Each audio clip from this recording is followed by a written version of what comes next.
तो आज के ब्लॉग में हम एक्सप्लोर करेंगे एक और ट्राइबल विलेज को जो कि मलाजखंड दमोह के आसपास है। नाम है बलगांव।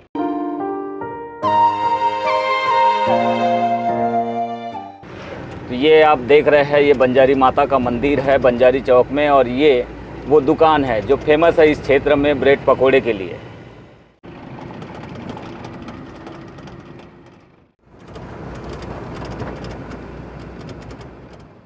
सामने देख रहे हैं ये पीर फकीरों की एक स्थली हम कह सकते हैं ऊद घाटी में, जिसे ऊद घाटी या हजरत बाबा सैयद हाजी की मज़ार भी कहते हैं।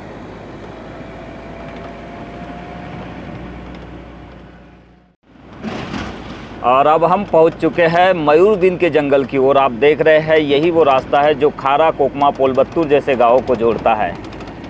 और काफ़ी नेचुरल ये पॉइंट ऑफ व्यू हम कह सकते हैं, काफ़ी घना जंगल है। गवर्नमेंट की ओर से इसे वन्य प्राणी अनुभव केंद्र के तौर पर प्रस्तावित किया गया। हालांकि बाद में फॉरेस्ट ने इस पर जो है परमिशन नहीं दी, लेकिन लोग आज भी सुबह सुबह इस क्षेत्र की सैर करने के लिए निकलते हैं। यहाँ की प्राकृतिक वादियों और वन्य प्राणियों को देखने के लिए अक्सर लोग पहुँचते हैं। उस्काल नदी है जो देव नदी की एक सहायक नदी है। किस नदी, उस्काल नदी, ये जो है नाले के तौर पर है और ये बाद में देव नदी में जुड़ जाते हैं, जिसके बाद देव नदी का जो दृश्य है, देव नदी का जो रास्ता है वो और भी विकसित हो जाता है, विस्तारित हो जाता है। और पहुंच चुके हैं रूपजर थाना। बालाघाट ज़िले का सबसे बड़ा थाना है क्षेत्रफल की दृष्टि से। लगभग 4 से 5 चौकियाँ इस थाने के अंतर्गत आती है। तो फाइनली बालाघाट से चलकर हम पहुंच चुके हैं उकवा। बैहर और बालाघाट के लोगों के लिए एक प्रकार से सब स्टेशन है, क्योंकि लोग आवाजाही करने वाले अक्सर उकवा में रुकते हैं, क्योंकि यहीं से लोग जो है चाय नाश्ता करके आगे बढ़ते हैं और यहीं से लोग जो है जो दक्षिण बैहर वाला इलाका है वहाँ तक भी पहुँचते हैं। और उकवा सब स्टेशन में ताज होटल फेमस है और पहुँच चुके हैं हम ताज होटल में फ़िलहाल चाय नाश्ते के लिए। आप देखेंगे इधर मीठे वाले समोसे हैं, बड़े हैं, और आलू गोंडा है, पोहा है, और गर्मा गर्म समोसे भी है। और चने के साथ इधर समोसे तैयार हो रहे हैं। और ये हमारे मित्र हैं। तो ये खासियत है सब स्टेशन उकवा की। बैहर और बालाघाट से आने वाले लोगों के लिए ये सब स्टेशन बेहद ख़ास है, क्योंकि रास्ते में पड़ने वाला एकमात्र हम ये कह सकते हैं सब डिवीज़न है। बैहर असेंबली कॉन्स्टिट्यूंसी का भी ये एक प्रकार से सब स्टेशन है और लोगों के लिए भी ये सब स्टेशन है, सब डिवीज़न है। और फॉरेस्ट की रेंज भी है उकवा, इस वजह से लोग अक्सर यहीं पर रुकते हैं। और ताज होटल की क्या बात है, ताज होटल फेमस है इस इलाके में चाय नाश्ते के लिए। जी भैया दही और आ रहे दरबार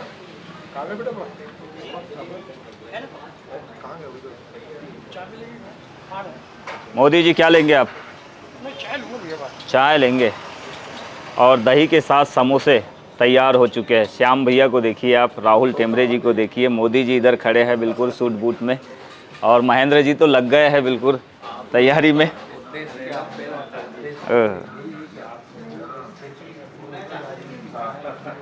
कैसा टेस्ट है यहाँ का?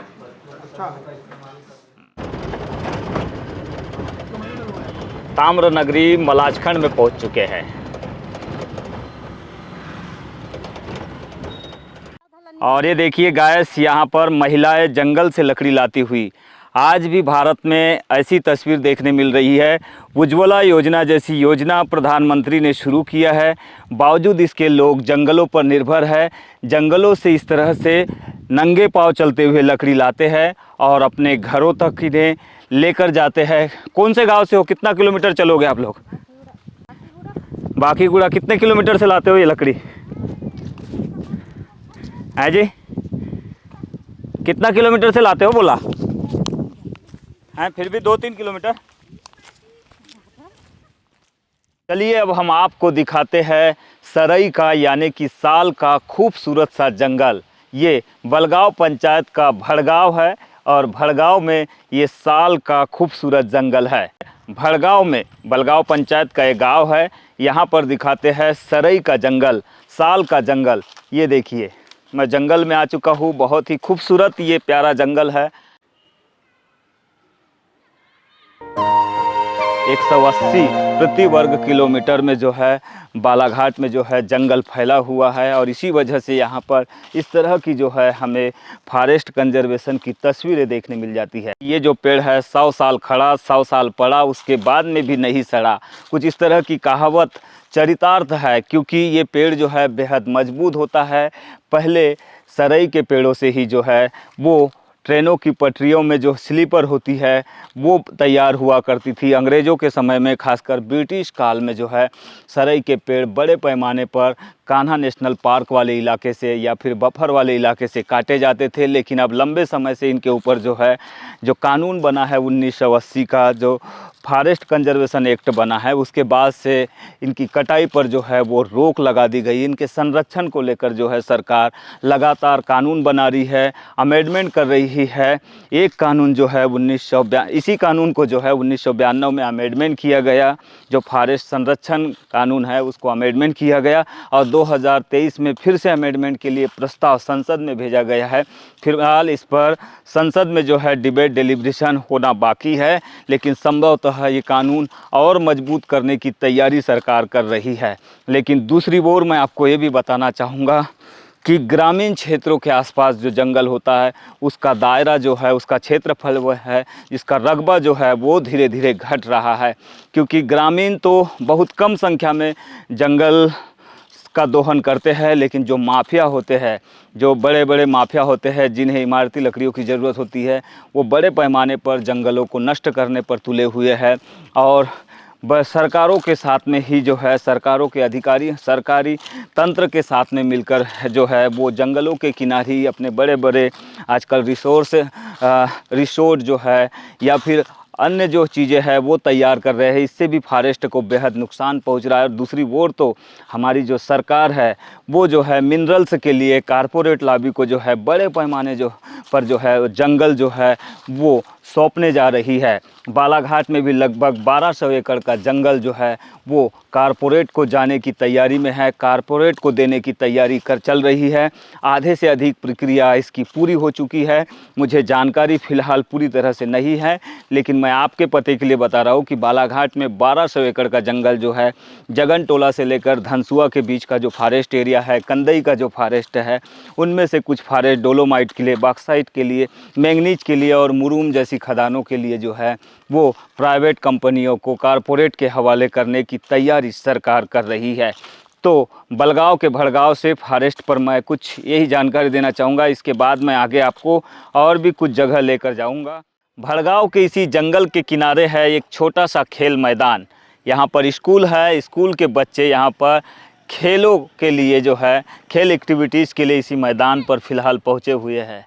कुछ इस तरह के हालात है प्राथमिक शाला भवनों के, खासकर ट्राइबल क्षेत्र में, बिरसा ब्लॉक हो, चाहे लांजी हो या फिर परसवाड़ा हो या फिर बैहर, यहाँ पर अधिकांश स्कूल जो है प्राथमिक शाला भवन जो है जर्जर अवस्था में, और इसकी तस्वीरें हमेशा सामने आते रहती है। लेकिन शासन प्रशासन के जो जिम्मेदार अधिकारी है, कर्मचारी है, स्कूलों के माध्यम से या फिर यहाँ के जनप्रतिनिधियों के माध्यम से आवेदन और निवेदन करने के बावजूद जो है स्कूल भवनों का कायाकल्प नहीं कर पा रहे हैं। सरपंच पति यहाँ पर मौजूद है, बताएंगे कितने बार आप लोगों ने आवेदन निवेदन किए प्रशासन से? हम लोग बहुत दिन हो गए देते देते, शासन प्रशासन कोई ध्यान नहीं लगा रहे हैं। हमारी आंगनबाड़ी स्कूल के, अपना प्राथमिक शाला स्कूल में कि जिला तक के भी कागज़ चला गया है, इसके गुरुजी माध्यम से भी कागज़ चला गया है, लेकिन कहीं ध्यान नहीं लगा रहे हैं। ये विडंबना है, लगातार आवेदन निवेदन शिकायतें और प्रस्ताव बनाने के बावजूद जो है सरकार जो है वो ग्रामीण क्षेत्रों में, खासकर ट्राइबल इलाकों में जो है स्कूलों के हालात नहीं सुधार पा रही है। सरकार नए नए बिल्डिंग शहरों में बनाए जा रहे हैं, लेकिन गाँवों में स्कूलों के हालातों को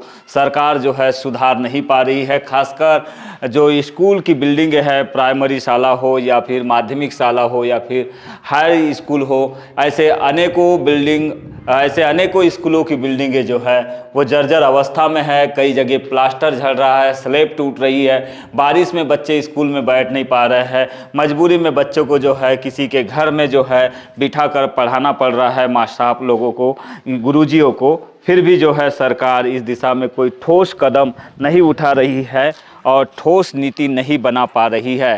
ये ट्राइबल क्षेत्र में इस तरह के हालात लगातार हमें देखने मिल रहे हैं। तो बता, रेड वाली ये कैसे खेल होते, कैसे होते हैं?